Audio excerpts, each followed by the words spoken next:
ఇవాళ శ్రీలంక పార్లమెంట్ ఎన్నికలు జరగనున్నాయి. 2022 ఆర్థిక సంక్షోభం తర్వాత తొలిసారి జరుగుతున్న ఈ ఎన్నికలు స్వేచ్ఛగా సాఫీగా సాగేలా చూడడం కోసం దాదాపు 90,000 మంది భద్రతా సిబ్బందిని రంగంలోకి దించారు. మొత్తం 13,314 పోలింగ్ కేంద్రాలను ఏర్పాటు చేశారు. ఉదయం 7 గంటల నుండి సాయంత్రం 4 గంటల వరకు పోలింగ్ జరగనుంది. మొత్తం 171,354 మంది ఓటర్లు తమ ఓటు హక్కును వినియోగించుకున్నారు.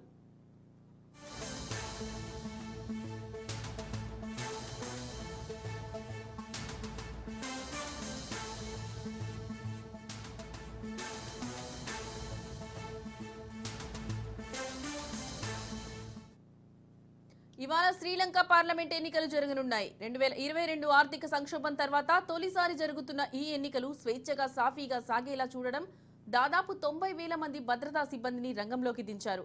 మొత్తం 13,314 పోలింగ్ కేంద్రాలను ఏర్పాటు చేశారు. ఉదయం 7 గంటల నుండి సాయంత్రం 4 గంటల వరకు పోలింగ్ జరగనుంది. మొత్తం 1,71,40,354 మంది ఓటర్లు తమ ఓటు హక్కును వినియోగించుకోనున్నారు.